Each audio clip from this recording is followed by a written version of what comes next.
지난주 목요일이 현충일이었습니다. 그래서 우리가 한 해를 살아가면서 이러한 시기에 애국을 우리 그리스도인들이 어떻게 애국해야 될 것인가, 성경에서는 애국을 어떻게 말씀하고 있는지를 조명하면서 성도가 어떻게 애국해야 하나 하는 제목으로 말씀을 드리고자 합니다. 기독교는 국경이 없습니다. 그러나 기독교인은 조국을 가지고 있습니다. 우리 그리스도인들은 크게 보면 하나님의 나라를 사모하며 하나님의 나라를 세워가는 사명으로 살아가지만 우리는 여전히 한 나라의 백성이고 우리의 조국을 가지고 있습니다.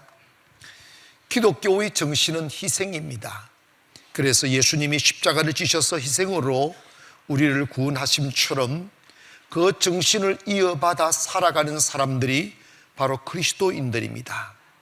그렇기 때문에 그리스도인들은 기독교의 가장 중요한 의식인 희생 정신으로 살아가야 되고, 나라가 어려워졌을 때, 나라가 위기에 처했을 때 그리스도인들이 일어나 이 나라를 다시 재건하고 그리고 위험으로부터 보호하기 위한 희생을 하는 사람들 중에 그리스도인들이 가장 앞서야만 합니다.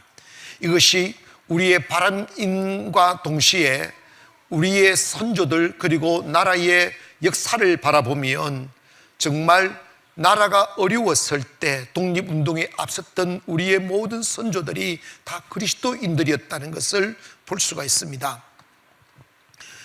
구약 성경에 보면 이스라엘이 애굽에 노예되었을 때 자기 민족이 노동으로 고통당하고 피 흘리고 매맞고 있을 때 모세는 왕궁에서 부귀영화를 누리고 있었지만 모세가 그 영광을 버리고 자기 민족과 자기 나라를 위하여 고난당하기를 하나님의 더 큰 상급으로 여기며 자신의 삶의 모든 영광을 초계와 같이 버리고 고난의 현장 민족과 함께 눈물 흘리는 그곳으로 나아갈 수 있는 것은 모세는 하나님을 사랑하고 나라를 사랑하고 민족을 사랑하는 애국자였기 때문입니다. 여러분, 이스라엘의 역사를 보면 이스라엘 나라가 위기에 처했을 때 그 나라를 구원하기 위하여 나섰던 에스더나 예레미야나 에스겔, 아모스, 호세아, 미가 이런 선지자들은 다 가슴속 깊이 애국자였다는 것을 발견하게 됩니다. 오늘의 본문 내용은 유대 나라가 바벨론의 포로로 끌려가 주전 587년경 멸망했을 때 느헤미야는 포로로 끌려갔으되 하나님의 은혜로 그 페르시아 제국의 술 맡은 관원장, 지금 우리가 말하면 내무부 장관 같은 그 장관 자리에 앉았던 사람입니다. 그런데 사스다스 이 왕이 그 20년 되었을 때 그런 그 높은 자리에 앉아 그 수상궁에서 머물며 아름다운 삶을 살아가고 있을 때 자기 나라 사람들의 이야기를 듣습니다.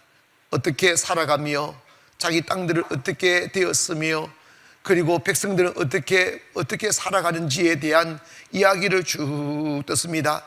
하나니아와 두라는 사람을 통하여 들려오는 이야기를 들어보니까 예루살렘의 성은 파괴가 되었고 그리고 성문들은 불탔고 사람들은 멸시를 당하고 조롱을 당하고 통곡하며 살아간다는 이야기를 듣고 그가 어떤 행동을 취했느냐를 배경으로 하는 말씀이 오늘의 본문의 말씀입니다.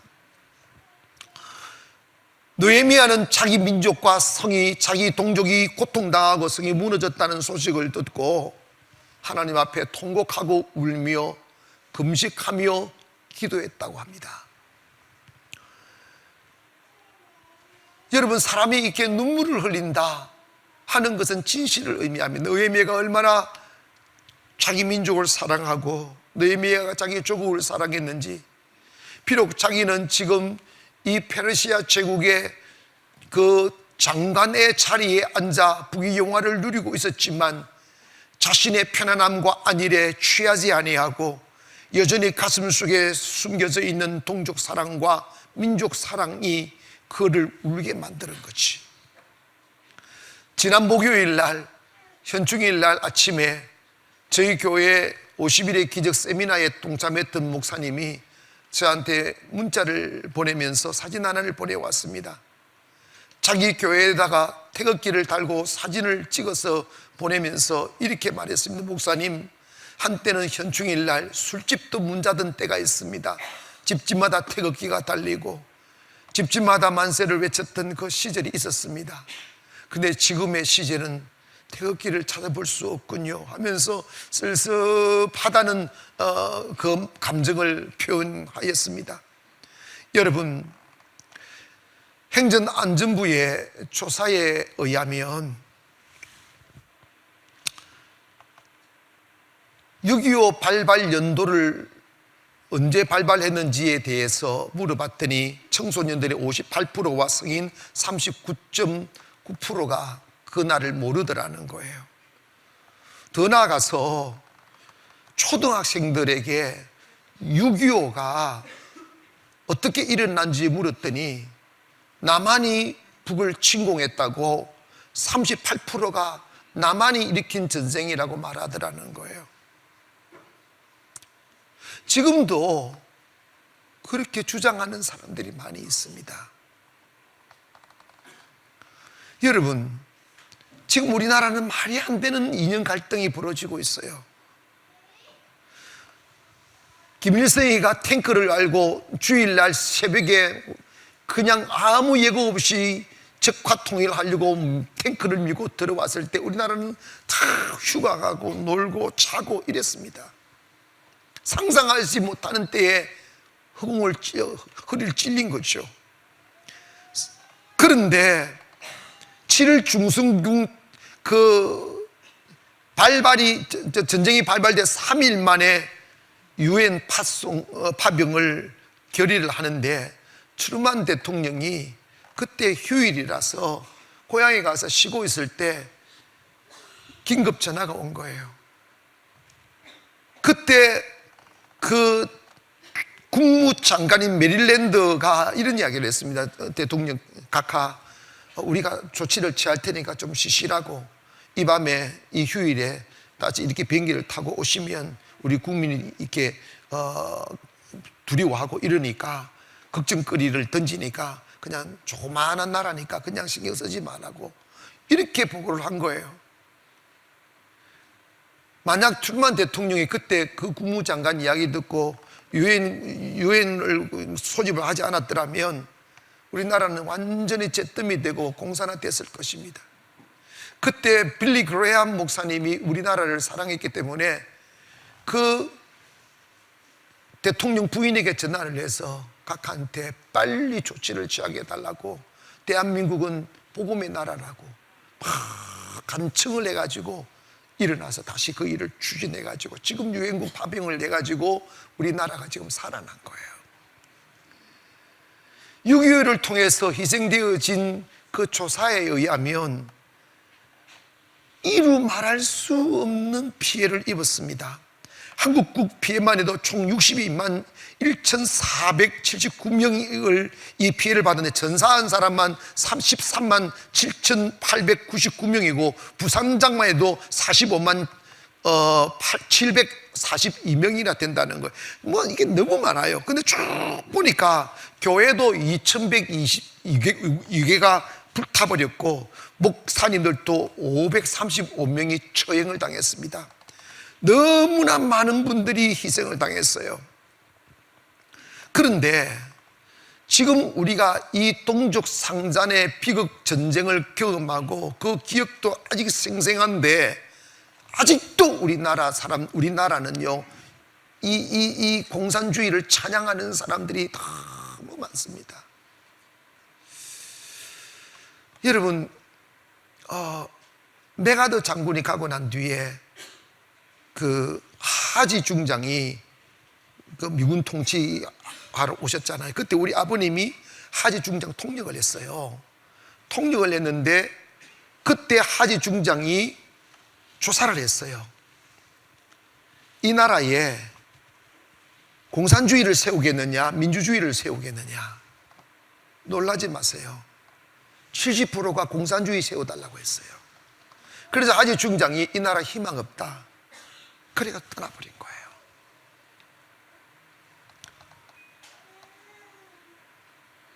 여러분, 제가 지금 이념을 이야기하려고 하는 게 아니고, 우리가 그리스도인으로서 잘못된 사상과 이념과 공산주의 사상에 빠져 살아감으로 인하여 우리의 영혼을 더럽히고 북한처럼 우리가 살겠느냐 이 말이에요. 대한민국은 자유민주주의 국가입니다. 이걸 신봉하는 나라입니다. 이 나라가 그러한 정신 속에 세워지고, 그리고 우리가 피나는 역사 아래 이렇게 잘 살게 된 것은 하나님께서 도우시고 믿음의 사람들로 하여금 희생하게 만들고, 교회들이 일어나 피눈물을 흘리며 기도한 결과 잿더미의 나라가 이렇게 잘 살게 되었으면, 이제 우리나라가 정신을 차리고 이렇게 하나님을 경외하고 정의로운 나라, 정직한 나라, 그리고 올곧은 나라가 되어야 되는데, 우리가 알다시피 지금의 전국은 우리 역사 이래 너무 어두운 시대가 되고 있어요. 정의가 말하지 않아요. 지금 누구 편이냐만 갈라지고 있습니다. 한때 정치인들이 자신들이 권력력으로 인하여 지방의 갈등을 일으켰던 일이 있지만, 요즘처럼 이렇게 막 서로 미워하게 하고 정오하게 만드는 시대는 없었습니다. 여러분, 이럴수록 교회는 중심을 잡아야 돼요. 교회는 정치적인 그 야합에 휘둘려서는 안 돼요. 교회는 하나님께서 이 땅에 세운 빛이고 진리와 진실을 외쳐야 될 하나님의 나라입니다. 때문에 나라가 위기가 취하고 어려움을 당할 때 우리는 정치인들을 욕하고 정치인들을 타닥이기 이전에 이 뒤에 숨겨져 있는 보이지 않는 하나님의 뜻을 빨리 찾아야 돼요. 여러분, 나라가 망가졌을 때 교회가 어떻게 했느냐 보면, 교회들은 다 잠들었어요. 기도하지 않고 예배하지 아니하고 십자가의 정신 희생을 하지 아니하고 전부 다 자기의 배부름에 취해서 살아갈 때, 하나님은 교회를 심판하는 목적으로 나라를 흔들었던 것은 역사가 증명하는 것이라 이 말이에요. 덴마크의 영국 구른토비 목사님은 덴마크가 전쟁의 폐허 속에서 아무 자원도 없고 돌짝밭밖에 없는 폐허의 땅을 지금 세계에서 가장 잘 사는 나라로 만들기 위하여 이 그른투비 목사님이 일어나 뭐라고 외쳤느냐 하면, 첫째로 하나님을 사랑하자, 둘째로 나라를 사랑하자, 할렐루야. 그리고 셋째로 이 폐허한 땅, 폐허가 된 땅이지만 이 땅을 사랑하자 외치면서 백성들을 계몽시키기 시작했습니다. 그래서 돌짝밭밖에 없는 땅들이 돌뿌리들 다 캐내고 옥토를 만들며 씨를 뿌리기 시작하고 땀 흘리기 시작하고 서로 한마음 되어 나라를 재건하여 지금의 덴마크를 만들었다면, 한때 우리나라가 6.25 위에 잿더미가 되어 거리마다 고아들이 너부러져 있고 갈 곳 잃은 사람들이 통곡하며 울었던 그 기억들이 아직도 생생한데, 그때 여러분 교회들이 일어나 통곡하며 기도했고, 여러분 역사는 역사잖아. 미국에서 적극적으로 원조해서 선교사들을 파송하기 시작합니다. 언더우드, 아펜셀러, 그 외에 이름 모를 수많은 선교사들을 파송해서, 선교사만 파송한 게 아니고 선교사를 파송하면 선교 활동할 수 있는 선교 헌금들을 계속 보내주잖아요. 그 돈으로 학교 세우고, 그 돈으로 교회 세우고, 그 돈으로 다시 사업을 일으키고, 선교사님들이 희망 없는 땅에서 희망 없이, 남자들은 맥주가 아니지 그 당시에 막걸리 막 만들어가지고 마음이 너무 괴로우니까 그냥 술만 먹고 있는 거. 자기 가족 잃어버린 슬픔, 자식 잃어버린 슬픔, 아내 잃어버린 슬픔, 아내들도 마찬가지고 술로 세월을 보내고 있는 이 절망의 땅에 선교사님들이 이렇게 외친 거예요. 우리 술 끊자. 종교의 힘으로 술을 끊게 만든 거예요. 그리고 삼천리 반도 금수강산 하나님 주신 동산, 일하러가 하나님 주신 동산 하면서 교회가 일어나 노동하기 시작했고, 교회가 일어나 다시 정신 차리게 만들고 숨 끊게 만들고 희망을 주고, 이래서 지금의 대한민국이 만들어졌다 이 말이에요. 그런데 어느덧 우리나라가 기적같이 일어나 이렇게 잘 살게 되니까 교회들이 배부르다 보니까 기도하지 않아요. 예배하지 않아요. 여러분, 제가 어제 토요일 날 새가족 신방을 했는데, 그분이 서울에서 30년 동안 신앙생활을 하다가 송도로 와서 저희 교회를 알게 되고 뺑뺑이 돌다가 저희 교회를 오셔서 있게 하는데, 제일 처음에 이렇게 말씀을, 저를 가까이서 처음 보니까, 목사님 이렇게 처음 가까이서 뵈니까 자꾸 눈물이 난다는 거예요. 왜 내가 너무 불쌍하게 생겼습니까? 그랬더니 그런 의미가 아니고 그냥 목사님 뵈면 눈물이 난다는 거예요. 내용인서 그런 거예요. 세상에 가난한 교회 와보니까 매일 예배가 있더라는 거예요. 이게 참말일까? 조금만 하는 거 아닌가? 1년 내 예배를 하더라는 거예요. 자기가 다 참석하지 못하지만 요즘은 나올 때도 있고 못 나올 때는 집에서 그 시간 되면 항상 이 유튜브를 틀어서 그 신앙 방송을 보면서 예배를 드린다는 거예요. 자기 남편도 술만 마시는데 좀 10시 예배 왔었어. 요즘 술도 끊기 시작한대. 30년 교회를 다녀도 술 먹지 뭐. 근데 제일 처음에는 그분이 그러더래. 남편이 그러더래. 와, 여보, 성도 가는 게 참 좋다고. 왜? 그랬더니 목사님이 술 끊으라고 말을 안 한다는 거예요. 그런데 여러분, 참 놀라운 것은 우리 교회, 저는 술 끊으라고 절대 술 마시고 싶으시냐고, 내가 술 사준다고 그래요. 그런데 우리 교회처럼 술 많이 끊는 분 없어. 뭐 끊어야 되는가 보다. 그건 알아서 하시라고. 주님 만나면 저절로 끊어진다는 거예요. 자기 남편이 변화되는 뭐 충격을 받는다는 거야. 여러분, 교회는요 살아나야 됩니다. 교회가 살아있으면 나라는 망가지지 않아요.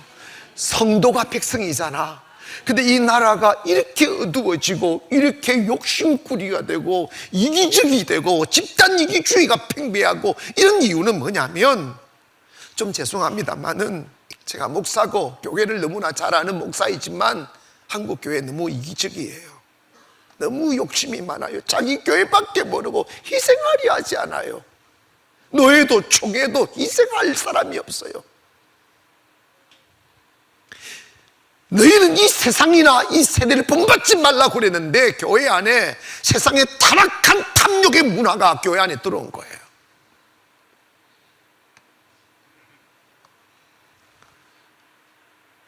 요즘 국민일보에 저 삶을 연재를 하는데 국민일보에서 난리가 났대요. 이게 조회율 1위로 막 차고 올라가고, 그런데 댓글 보낸 걸 기자가 보내온 거예요. 내가 웃어봐서 내가 소개를 할게. 어머나 세상에, 부처님 같은 목사님도 계시네. 내가 돈을 포기하고 빈손으로 하나님의 진짜 복음적인 하나님의 교회를 빈손으로 개척을 했다는 그 소리를 들으니까 요즘도 이런 목사님도 계시네 이러면서, 나는 그 소리 듣고 처음에는 웃었지만 섭섭하더라고. 왜 세상 사람들은 부처는 선한데 왜 목사는 탐욕스럽다고 생각할까, 이 생각을 내가 드는 거야. 여러분, 교회를 다니든 안 다니든요, 목사이든 성직자든 평신도든 간에 양심이 자기를 지키지 못해요. 기도할 때 믿음이 들어와야, 하나님이 나와 함께 하실 것에 대한 신뢰가 가슴속에 있어야 정의로운 길을 걷고 돈보다 믿음의 길을 걸을 수 있지. 그거는 양심 가지고도 안 되는 거예요. 기도하기를 원합니다. 여러분, 교회 불 꺼진 교회가 얼마나 많은 줄 아십니까? 새벽기도 없는 교회 많고 주일학교 없는 교회 많고 밤에 매일 예배한다는 것은 있을 수 없는 일이에요. 예전에는 거의 다 철학기도 금요철화도 했는데 요즘 금요철화도 사라져버렸어요. 여러분, 교회가 살아나기를 원합니다. 교회가 애국해야 돼요. 희생할 줄 알아야 돼요. 그러기 위해서는 지금 우리나라의 이 위기 속에 있는 이 나라를 다시 정의롭고 아름답고 행복한 나라로 만들려면 나라를 위하여 울어야 된다는 거예요. 한번 따라 하십시다. 나라를 위하여 울자. 느헤미야가 자기 민족과 동족에 대한 슬픈 이야기를 듣고 그는 통곡했다는 거예요. 울었다는 거예요. 이 민족을 살려달라고, 우리 동족을 살려달라고. 비록 저는 아버지 하나님의 은혜로 이 수상 화려한 궁에서 편히 살고 있지만 내 동족들은 잃어버린 땅 속에서, 폐허가 된 땅에서 성은 불타고 성문은 불타버리고 폐허가 된 땅에서 서로 학대를 당하며 살고 있다고 합니다. 하나님 아버지여, 내 민족을 구원해달라고 통곡했다는 거예요. 여러분, 오늘 우리가 이 나라가 우리가 지금 잘 살고 있지만 언제 어떻게 될지 모를 위기 속에 있을 때 이 나라의 부유와 평화와 그리고 안전을 지켜달라고 눈물 흘리며 기도하는 성도들이 되기를 원합니다. 한 번은 예수님께서 예루살렘 성이 보이는 겟세마네 동상을 탁 올라가서 보면서 예루살렘아 예루살렘아, 선지자들을 죽이고 내게 파송된 자를 돌로 치는 자여, 암탉이 그 새끼를 날개 아래 모음같이 내가 내 자녀들을 모으려고 한 일이 몇 번이더냐. 그러나 너희가 원치 아니하였도다. 보라, 너희 집이 황폐하여 버린 바 되리라고 하며 주님은 우셨어요. 주님은 인류의 구원자이면서도 자신의 육신의 그 동족인 자기 민족을 사랑했어요. 아멘 합시다. 여러분, 기독교의 성도들은요, 나라가 없으면 교회가 없기 때문에 성도들은 나라를 사랑해야 되고 애국해야 됩니다. 여러분, 그리고 모세도 마찬가지예요. 모세가 자기 영광의 자리를 버리고 민족을 위하여 그들과 함께 고난받을 수 있었던 것은 애국정신 때문이라는 거죠.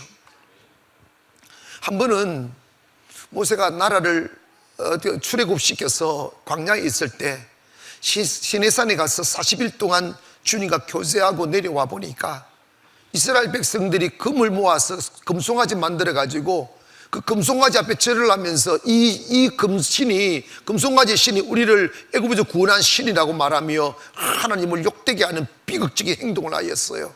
그때 하나님께서 진노하셔서 이스라엘 백성들을 심판하려 할 때 모세가 어떤 기도를 했냐면 출애굽기 32장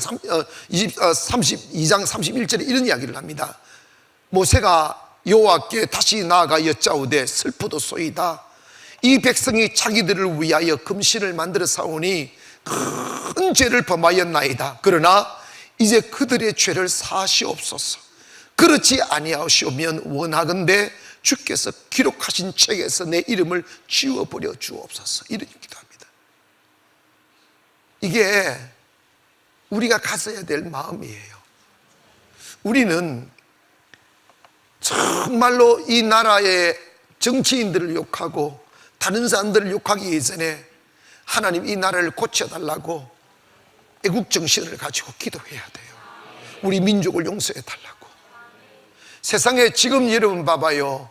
역사를 부인할 수 없는데 기독교가 없었다면, 기독교가 들어오지 않았더라면 우리나라가 어떻게 지금의 나라를 5,000년 동안 보릿고개 못 넘었어. 선교사들의 도움과 미국 교회들의 도움 없이 어떻게 우리나라가 지금 있느냐 이 말입니다. 그런데 지금 우리나라 백성들은 은혜를 몰라요.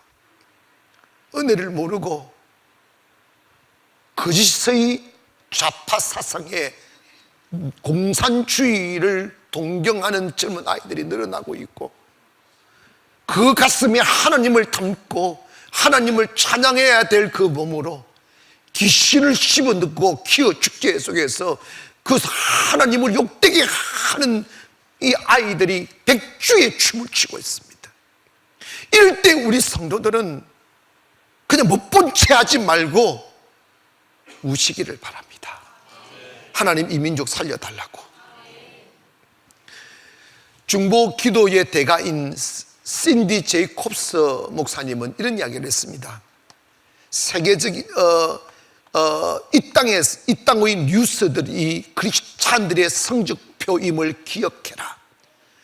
그것은 자신들의 중보 기도가 성공했는지 보여주는 잣대가 된다.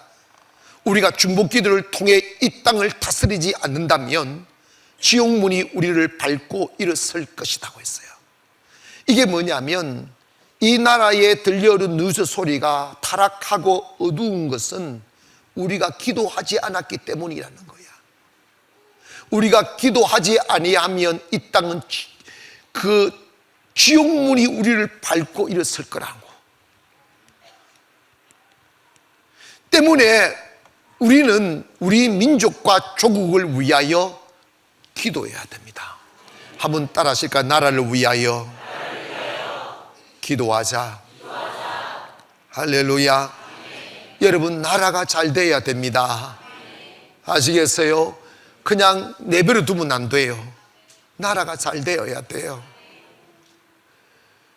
수상궁에 앉아 화호식 하던 이 느헤미야가 자기 조국의 성들이 불타고 허물어졌고, 그리고 자신들의 동족이 비참한 꼴로 살아간다는 소식을 듣고 난 뒤에 느헤미야 1장 4절에 보니까 내가 이 말을 듣고 앉아서 울고 수일 동안 슬퍼하며 하늘의 하나님 앞에 금식하며 기도하였다고 하셨어요. 여러분, 진정한 애국자는 동정만 하는 게 아니고 나라의 운명의 키를 가지고 계신 하나님께 나아가 금식하며 기도하는 사람 되기를 원합니다. 여러분들은 기억할지 모르지만 제가 1970년도 상반 80년도 이 초반에 그 신학 공부하고 있을 때 삼각산을 자주 올라갔어요. 그 삼각산에 가보면 정말 겨울 추워요. 추우면 그전에는 뭐 이렇게 두꺼운 도파도 없었어요. 저는요, 내일도 아니고 올라갔다가 죽을 뻔했어요, 진짜로. 나 그날 밤 지금도 기억해요. 영하 20도를 내려가는데 옷 입고 올라가가지고 기도는 그냥 살라고 5시간을 뛰었어요. 와, 춥더라. 나중에 보니까 이분들이 막 몇 겹 옷을 입고 비닐을 가지고 가더라고요. 비닐을 가져가서 비닐을 뒤집어 쓰고 찬바람을 막아내더라고. 근데 난 아무 준비 처음 가가지고 진짜 얼어 죽는 줄 알았어.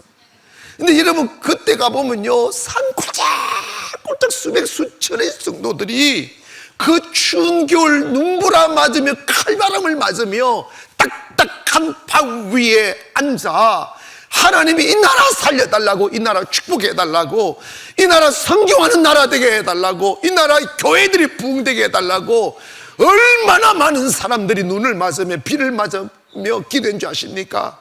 비가 와도 수는 줄어들지 않았어요. 그 비닐에 툭툭툭툭 하는 빗소리 들으면서 그렇게 밤을 지새우며 산에서 기도했던 그 시절이 있었습니다. 그런데 서울시에서 입삼 금지 내려가지고 들어가지도 못하고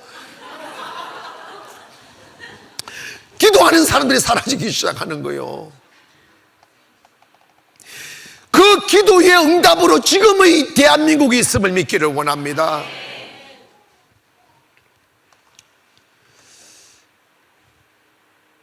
요즘 정교 분리 이런데 요즘에 뭐 목사님이, 나도 그분을 좀 알아요. 뭐 대통령 하야한다. 그분은 그냥 돌출 발언을 잘하는 분이 원래.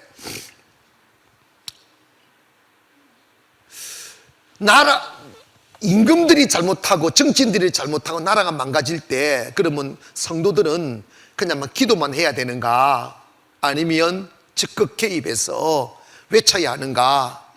그건 내가 답을 못 내리겠어요. 여러분 알아서 하셔. 근데 내가 성경적인 예를 들게요. 예수님 당시에 바리새인, 서기관들, 제사장들, 이 사람들은 성직자이면서도 당시 예루살렘은 종교 사회였어요. 종교법이 형법, 민법 다 갖고 있었어요. 그러니까 그들은 정치인이자 그들은 종교인이었어요. 그때 그들이 타락했을 때 예수님은 그들을 직접 책망했어요. 타락을 책망하고 어둠을 책망하고 독사의 자식들아 이러면서, 그 대통령 보고 독사의 자식들아, 이 독사의 새끼들 이러면 되겠어? 근데 예수님은 그렇게 하셨어요. 그런데 여러분 봐봐요. 예수님이니까 이런 거지. 그럴 수도 있겠죠. 근데 정교 분리의 말이 언제부터 우리나라에 흥행하기 시작했느냐 하면 1890년 이후에 일제강점기 시절에 일본이 추악한 행동, 우리나라를 괴롭히니까 다른 사람들이 이게 힘이 없잖아. 그러니까 교회들이 일어나기 시작한 거예요. 교회들이 일어나서 뭐라고 외쳤느냐 하면 한 손에 성경을 들고 한 손에 태극기를 들면서, 우리가 예전에 많이 요즘 그 찬송도 부르는 삼천리 반도 금수강산 하나님 주신 동산 일하러 가세 일하러 가 하나님 주신 동산, 나는 그 찬송 막 부르면서 독립만세를 외친 거예요. 그리고 나라를 일으키자고 교회들이 일으키면서, 그때 당시 교회들이 열악하니까 하나님 우리에게 3,000교회만 달라고, 3,000교회만 주시면 이 나라 그 교회 힘으로 독립시킬 수 있다고 말하면서 막 목사님들과 성도들이 일어나니까 일본 정부가 이대로 두면 안 되겠다 싶으니까 교회를 탄압하기 시작했어요. 목사님들을 가두시하고 협박하기 시작하고, 어느 단체든 간에 그 무리들이 있잖아. 타락한 목사들이 일본 결탁해가지고, 이게 교회는 정치에 개입하면 안 된다, 이런 식으로 해가지고 분리시키자, 이거인데, 우리는 여러분 그것이 어디가 옳은지는 지금 이 시간에 제가 말할 계제가 못 되고, 저는 개인적으로 이런 생각을 합니다. 목사는 목사여야 하고 성도는 성도여야 합니다. 이 말씀은 뭐냐면, 목사는 강단에서 진리를 외치고 성도들을 계몽시키고 하여 이 교회가 나라를 다스려야 됩니다. 아멘 합시다. 교회가 나라를 다스리되 그 방법이 선하고 신사적이고 아름다워야 되는 거예요. 목사는 강단을 지키고 성도들이 나가 정치를 하세요. 아멘 합시다. 성도들이 일어나 이 사회의 지도자가 되세요. 저는 꿈꿉니다. 저는요, 앞으로 되는지 안 되는지 두고 보세요. 우리 주일 학생들부터 학생들, 청년들 꿈을 주고 있고, 아이들 민족 사랑시키고 저녁마다 와서 기도시킵니다. 이 아이들이 주님, 이 아이들이 장관이 나오고 대통령이 나오도록 기도하는 거예요. 얼마 가지 않아 열매를 맺을 것입니다. 한 지도자가 어떤 사람이 되느냐에 따라서 나라가 달라지는 거예요. 저는요, 지금 대성전 우리가 지으면 세계가 주목하는 교회가 될 거예요. 그때 강력하게 사람들 키울 거예요. 그래서 여러분, 이 나라를 성도들이 이끌어가야지. 아멘 합시다. 여러분, 교회는요, 목사가 막 깃발 들고 그러면 안 되지. 그러나 여러분, 가르치고 정의를 가르치고 진리를 가르쳐서 성도들이 일어나 여러분 이야기하고 표로서 말하고, 그리고 여러분 이 가까이 있는 정치, 나는 얼마 전에도 불렀어요. 교회 오시라고 해가지고 앉혀놓고 이야기를 했어요. 이렇게 가면 되겠냐고, 정신 차리라고, 기도하라고, 당신 예수 믿으면 똑바로 예수 믿고 정의롭게 정치를 하라고 또 개인적으로 이야기합니다. 여러분, 그래서 교회가 빛이 돼야 되고 정의로워야 되는데, 문제는 뭐냐면 교회 안에 세상 앞에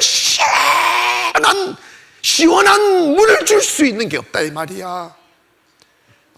느헤미야는요, 눈물로 통곡하며 기도하면서 그가 있는 힘을 합해가지고 예루살렘을 건설하는데 헌신했어요. 오늘 여러분, 오늘 우리가 기도와 희생을 따라가기를 주님의 이름으로 축원합니다. 임시정부의 주석인 김구 선생께서 이런 말씀하셨습니다. 자신이 할 일을 찾는 백성은 흥하고 원망할 것을 찾는 백성은 많다고 이야기를 했어요. 케네디 대통령은 이런 말을 했습니다. 국민은 국가가 무엇을 해주기를 바라지 말고 내가 국가를 위하여 무엇을 할 것인가를 생각하라고 그랬어요. 그러면서 김구 선생은 이런 이야기를 했습니다. 만약에 우리나라가 독립이 되면 나는 이 감옥들을 쓸고, 그리고 독립하게 되면 나는 나라의 구석구석에 돌아다니면서 거리를 쓸고, 그리고 쓰레기를 줍겠다고 이야기했어요. 여러분, 오늘 우리는 이 나라를 위하여 희생할 줄 아는 성도들이 되기를 원합니다. 제가 목회의 큰 패러다임이 바뀌었던 이유가 있어요. 저도 한때 목회를 통하여 성공하려고 했었어요. 성공 못 하더라고요. 근데 깊은 환난과 고통 속에서 기도하는데 주님이 이런 말씀하셨어요. 너 교회를 통하여 먹고 살려 하지 말고 교회를 위하여 죽으라고 그랬어요. 그래서 금식하기 시작했고, 그래서 매일 예배 드리기 시작했어요. 희생하려고 했어요. 하나님께서 물질 드리면 다 드려버리고 완전히 깡통되고, 그 훈련을 하고 나니까 하나님이 은혜라는 걸 주시더라고요. 사랑하는 여러분이요, 이 나라가 살려면 우리 백성들이 나라 도움 받으려고 하지 말고 나라를 위하여 희생해야 되고, 교회를 위해 희생할 때 기름지게 되는 거예요. 사랑하는 여러분, 우리 다른 사람을 다 원망하고 다른 사람을 비난하고 정치인을 비난하기 이전에 우리 그리스도인부터 정의롭게 살아갑시다. 할렐루야. 이 나라가 어떻게 하여야 이 나라가 잘 될까를 먼저 생각하며 말하고 행동하기를 원합니다.